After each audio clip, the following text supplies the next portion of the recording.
Assalamualaikum warahmatullahi wabarakatuh. Halo teman-teman pejuang CPNS tahun 2024. Kembali lagi di channel Tica Moy. Pada video kali ini kita akan membahas kisi-kisi soal yang telah keluar secara resmi yang dikeluarkan oleh Permenpan RB pada tanggal 4 November tahun 2024. Jadi kalau kamu serius buat lolos CPNS tahun ini, yuk bareng-bareng kita siapin diri dengan maksimal. Jangan lupa like, subscribe, dan nyalain loncengnya biar kamu gak ketinggalan video-video bermanfaat lainnya. Semoga video ini bisa menjadi teman belajar kamu menuju cita-cita jadi ASN. Oke, sebelum kita lanjut pembahasan soal-soal ataupun materinya, sebaiknya teman-teman mengetahui terlebih dahulu apa saja kemampuan umum dan kemampuan khusus yang akan diujikan pada SKB CPNS tahun 2024 buat jabatan terapis gigi dan mulut ahli pertama maupun terapis gigi dan mulut terampil. Nah, di sini isinya hampir sama ya teman-teman ya. Jadi jangan lupa untuk dipelajari semuanya, baik itu kemampuan umum maupun kemampuan khusus. Pada video ini kita akan membahas terkait dengan Permenkes nomor 20 tahun 2016 tentang kode etik profesi terapis gigi dan mulut dan beberapa tentang asuhan kesehatan gigi dan mulut. Selamat belajar, semoga sukses. Oke teman-teman, sebelum kita lanjut contoh-contoh soal, nah ini ada Peraturan Menteri Kesehatan Republik Indonesia nomor 20 tahun 2016 tentang izin dan penyelenggaraan praktek terapis gigi dan mulut.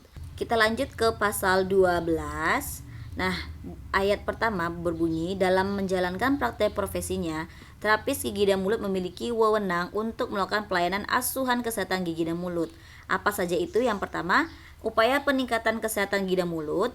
2. Upaya pencegahan penyakit gigi. 3. Manajemen pelayanan kesehatan gigi dan mulut. 4. Pelayanan kesehatan dasar pada kasus kesehatan gigi terbatas. Yang kelima adalah tentang dental assisting. Nah, jadi 5 pokok poin ini teman-teman juga harus paham, dan beberapa contoh soal serta materinya sudah saya share pada video-video sebelumnya. Nanti teman-teman bisa tonton di playlist CPNS atau yang berkaitan dengan SKB maupun PPK terapis gigi dan mulut. Nah, itu kisi-kisinya hampir sama ya teman-teman ya. Jadi bisa dipelajari di sana. Kemudian untuk ayat kedua, asuhan kesehatan gigi dan mulut yang dimaksud pada ayat 1 dilakukan melalui yaitu pada ayat 1 ya, upaya peningkatan kesehatan gigi dan mulut. Nah, yang pertama adalah pengkajian, kemudian penegakan diagnosa asuhan kesehatan gigi dan mulut, 3 perencanaan, 4 implementasi, dan kelima adalah evaluasi. Selain kemampuan khusus yang harus teman-teman pahami, kemampuan umumnya juga harus dipahami ya teman-teman ya. Jadi ini adalah poin-poin penting yang harus teman-teman pahami agar bisa lolos SKB dan mendapatkan poin tertinggi. Kita lihat lagi pada pasal 13, upaya peningkatan kesehatan gigi dan mulut sebagaimana dimaksud dalam pasal 12 ayat 1 huruf A, yaitu meliputi promosi kesehatan gigi dan mulut kepada individu, keluarga, kelompok, dan masyarakat. Kedua, pelatihan kader kesehatan gigi dan mulut, guru, serta dokter kecil. 3. Pembuatan dan penggunaan media atau alat peraga untuk edukasi kesehatan gigi dan mulut. 4. Konseling tindakan promotif dan preventif kesehatan gigi dan mulut. Nah, ini beberapa poin penting juga yang harus teman-teman pelajari. Tipsnya adalah teman-teman harus paham konsep materi yang berkaitan dengan asuhan kesehatan gigi dan mulut. Maka apapun jenis soalnya teman-teman dapat menjawabnya dengan mudah ya. Pada pasal 14, upaya pencegahan penyakit gigi apa saja yang dapat diterapkan atau yang dapat dilakukan oleh terapis gigi dan mulut. Yang pertama, bimbingan pemeliharaan kesehatan gigi dan mulut untuk individu, kelompok, dan masyarakat. 2. Penilaian faktor risiko penyakit gigi dan mulut. 3. Pembersihan karang gigi. 4. Penggunaan bahan atau material untuk pencegahan karies gigi, yaitu melalui pengisian pit dan fisur gigi dengan bahan fisur silen, penambalan ART, kemudian aplikasi fluor. Yang kelima, screening kesehatan gigi dan mulut, serta pencabutan gigi sulung persistensi atau goyang derajat 3 dan 4 dengan lokal anestesi. Nah, ini beberapa tindakan atau upaya pencegahan penyakit gigi yang dapat teman-teman lakukan sebagai terapis gigi dan mulut.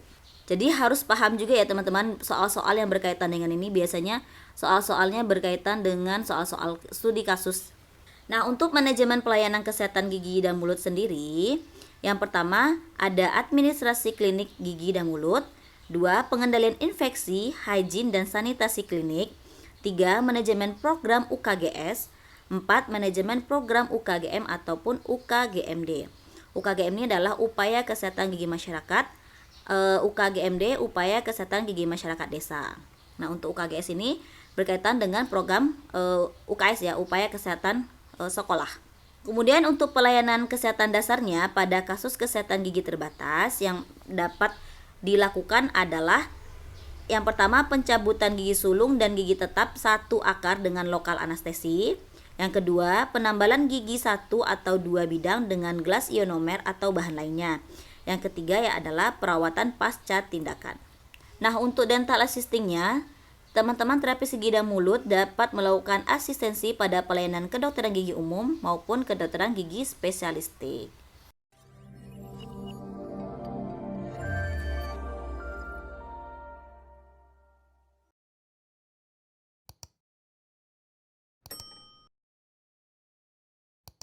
Kita lanjut ke latihan soal-soal yang berkaitan dengan SKB Jabatan Terapis Gigi dan Mulut sesuai dengan kisi-kisi terbaru dari Menpan RB tahun 2024.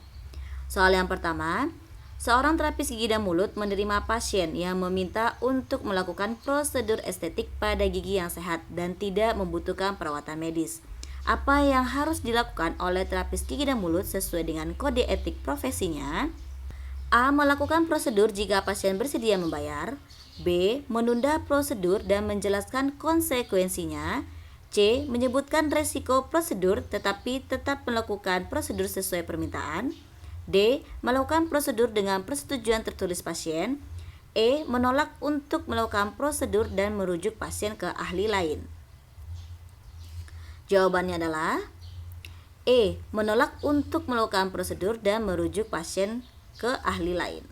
Untuk tindakan seperti ini tidak perlu dilakukan prosedur estetik ya teman-teman ya, karena pasiennya pun memiliki gigi yang sehat dan tidak membutuhkan perawatan medis. Ini artinya sesuai dengan kode etik profesi, maka teman-teman sebagai terapis gigi dan mulut harus merujuk pasien tersebut ke ahli lain karena ini tidak sesuai dengan profesi kita sebagai terapis gigi dan mulut. Lanjut soal yang kedua. Anda seorang terapis gigi dan mulut sedang melakukan tindakan restorasi pada pasien. Dan pada saat prosedur, pasien mengalami ketidaknyamanan yang berkelanjutan. Padahal Anda merasa prosedur tersebut sudah dilakukan dengan benar. Maka tindakan Anda: A. Menyalahkan pasien atas ketidaknyamanannya. B. Menghentikan prosedur dan mengevaluasi kondisi pasien lebih lanjut. Lanjut soal nomor 3. Seorang terapis gigi dan mulut bekerja di sebuah klinik yang juga menangani pasien dengan penyakit menular yang mempengaruhi rongga mulut. Apa yang harus dilakukan terapis gigi terkait dengan privasi dan kerahasiaan informasi medis pasien? A. Mengungkapkan informasi kepada kolega jika diperlukan untuk perawatan lanjutan. B. Memberitahukan kepada pihak ketiga yang berkepentingan tanpa persetujuan pasien. C. Menjaga kerahasiaan informasi medis pasien meskipun pasien tidak dapat melanjutkan perawatan. D. Mencatat informasi pasien secara terbuka untuk referensi publik. E. Menggunakan informasi pasien untuk tujuan penelitian tanpa izin. Jawabannya adalah C. Menjaga kerahasiaan informasi medis pasien meskipun pasien tidak dapat melanjutkan perawatan. Terkait dengan privasi dan kerahasiaan informasi medis pasien, ini masih berkaitan dengan kode etik seorang terapis gigi dan mulut ya teman-teman ya. Lanjut soal nomor 4. Nina seorang terapis gigi dan mulut bekerja di klinik yang menerima pasien dari latar belakang sosial dan ekonomi. Prinsip utama yang harus diterapkan Nina dalam memberikan pelayanan kepada pasien adalah: A. Memberikan pelayanan yang terbaik hanya kepada pasien yang bayar dengan harga tinggi. B. Menyamaratakan pelayanan tanpa membedakan latar belakang sosial dan ekonomi pasien. C. Memberikan pelayanan berbeda tergantung pada status sosial pasien. D. Menawarkan prosedur yang mahal kepada pasien dengan kapasitas finansial lebih. E. Memberikan prioritas pelayanan kepada pasien yang lebih mudah dipahami kondisinya. Jawabannya adalah B. Menyamaratakan pelayanan tanpa membedakan latar belakang sosial dan ekonomi pasien. Lanjut, Seorang terapis gigi dan mulut dihadapkan pada situasi di mana ia mengetahui bahwa rekan sejawatnya melakukan tindakan medis yang tidak sesuai dengan standar profesi. Apa yang harus dilakukan oleh terapis gigi sesuai dengan kode etik profesinya? A. Mengabaikan dan tidak melaporkan tindakan rekan sejawat tersebut. B. Memberikan nasihat langsung kepada rekan sejawat tanpa melibatkan pihak lain. C. Melaporkan kejadian tersebut kepada pihak berwenang yang relevan. D. Mengungkapkan tindakan tersebut di depan pasien lain sebagai bentuk peringatan. E. Menyalahkan rekan sejawat tersebut di media sosial. Jawabannya adalah C. Melaporkan kejadian tersebut kepada pihak berwenang yang relevan. Soal selanjutnya, dalam pengkajian asuhan kesehatan gigi dan mulut pada pasien anak, dokter gigi menemukan adanya kelainan gigitan yang disebut overbite. Yang paling mungkin menyebabkan kelainan ini pada anak adalah A. Penyakit periodontal yang tidak terdiagnosis. B. Kebiasaan menghisap jari atau empeng yang berlanjut. E. Kurangnya perawatan gigi sejak usia dini. D. Malnutrisi yang mempengaruhi pertumbuhan gigi. E. Pemberian susu dari botol setelah usia 2 tahun. Jawabannya adalah B. Kebiasaan menghisap jari atau empeng yang berlanjut. Soal nomor 7. Salah satu alat untuk menilai status kebersihan gigi dan mulut adalah indeks plaque Silnes dan Loy. Apa yang dapat disimpulkan jika skor indeks plaque pada seseorang pasien adalah 3? A. Kebersihan mulut sangat baik dan tidak ada plak. B. Kebersihan mulut baik, hanya sedikit pada plak pada gigi. C. Kebersihan mulut buruk, plak terlihat jelas pada semua permukaan gigi. D. Kebersihan mulut cukup, hanya sedikit plak pada gigi anterior.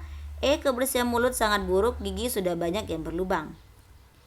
Jawabannya adalah C. Kebersihan mulut buruk, plak terlihat jelas pada semua permukaan gigi. Lanjut soal nomor 8. Dalam pengkajian asuhan kesehatan gigi pada pasien dewasa, jika ditemukan adanya gejala gusi berdarah, bau mulut yang tidak sedap, dan gigi yang goyah, apa kemungkinan penyebab yang paling mungkin? A. Infeksi jamur pada mulut. B. Karies gigi yang luas. C. Kekurangan vitamin C. D. Gigi sensitif terhadap perubahan suhu. E. Penyakit gusi atau periodontitis. Jawabannya adalah C. Kekurangan vitamin C. Soal nomor 9. Pencegahan penyakit gigi dan mulut memerlukan pendekatan yang holistik. Salah satunya adalah mengedukasi masyarakat tentang pentingnya kebiasaan menjaga kebersihan mulut. Mana dari pilihan berikut ini yang merupakan pendekatan pencegahan yang paling efektif dalam pengelolaan kesehatan gigi dan mulut di masyarakat?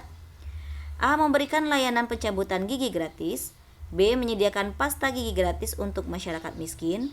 C. Menyediakan pelayanan restorasi gigi di rumah sakit pemerintah. D. Meningkatkan kesadaran melalui pendidikan kesehatan mulut secara berkelanjutan. E. Mengadakan pemeriksaan gigi gratis 1 kali setahun. Jawabannya adalah D. Meningkatkan kesadaran melalui pendidikan kesehatan mulut secara berkelanjutan. Soal nomor 10. Dalam mengelola tata laksana asuhan kesehatan gigi dan mulut di masyarakat, salah satu tantangan terbesar adalah memastikan berkelanjutan pengobatan. Dalam hal ini, mana yang merupakan metode yang tepat untuk meningkatkan keterlibatan pasien dalam pengobatan masalah gigi dan mulut? A. Menyediakan fasilitas perawatan gigi yang lebih lengkap di setiap desa. B. Pembiayaan perawatan gigi untuk seluruh masyarakat.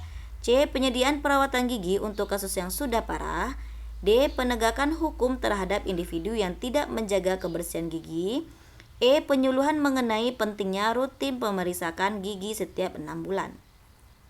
Jawabannya adalah E. Penyuluhan mengenai pentingnya rutin memeriksakan gigi setiap 6 bulan. Kuncinya di sini teman-teman bisa lihat pada akhir soal ya, yaitu metode yang tepat untuk meningkatkan keterlibatan pasien dalam pengobatan ya. Jadi untuk melibatkan pasien, yang lebih melibatkan pasien poinnya yaitu penyuluhan, yaitu mengenai rutin memeriksakan gigi setiap 6 bulan. Lanjut, salah satu masalah yang sering dihadapi dalam pengelolaan kesehatan gigi dan mulut masyarakat adalah kurangnya tenaga profesional di daerah terpencil. Bagaimana cara terbaik untuk mengatasi masalah ini? A. Mendirikan lebih banyak rumah sakit gigi di daerah terpencil. B. Mengirimkan tenaga medis ke daerah terpencil secara bergilir. C. Mengadakan pelatihan jarak jauh untuk tenaga medis. D. Menggunakan teknologi telemedicine untuk konsultasi kesehatan gigi. E. Membatasi layanan kesehatan gigi hanya untuk daerah perkotaan. Jawabannya adalah D. Menggunakan teknologi telemedicine untuk konsultasi kesehatan gigi. Lanjut soal nomor 12. Salah satu metode pengelolaan asuhan kesehatan gigi dan mulut adalah penyuluhan mengenai faktor risiko yang dapat menyebabkan masalah gigi, seperti konsumsi gula yang berlebihan. Menurut WHO, konsumsi gula yang berlebihan dapat menyebabkan masalah gigi yang serius. Apa yang sebaiknya menjadi fokus utama dalam pendekatan edukasi untuk mengurangi konsumsi gula? A. Mengganti semua makanan manis dengan alternatif rendah kalori.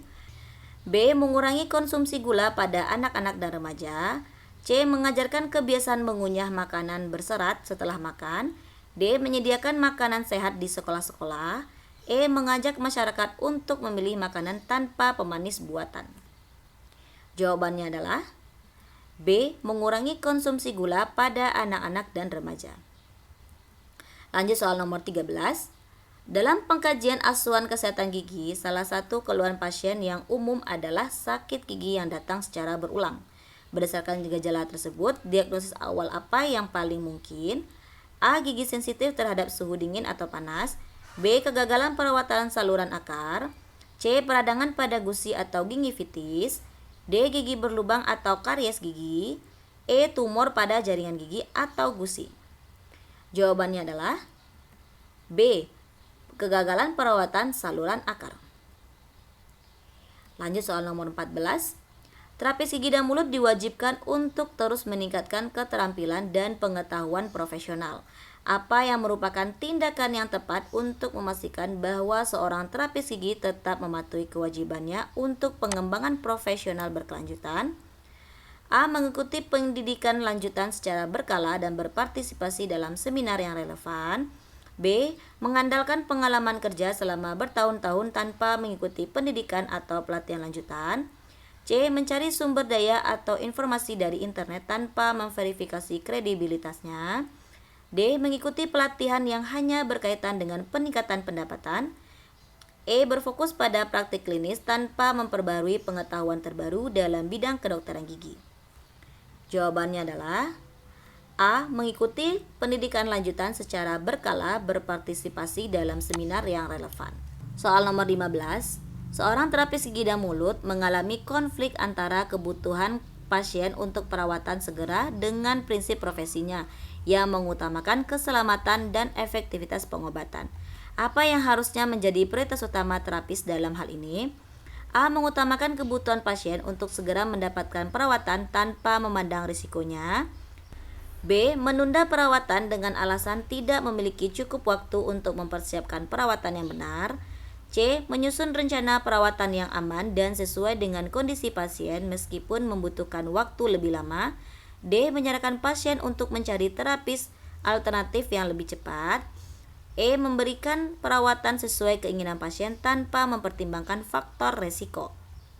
Jawabannya adalah C. Menyusun rencana perawatan yang aman dan sesuai dengan kondisi pasien meskipun membutuhkan waktu yang lama.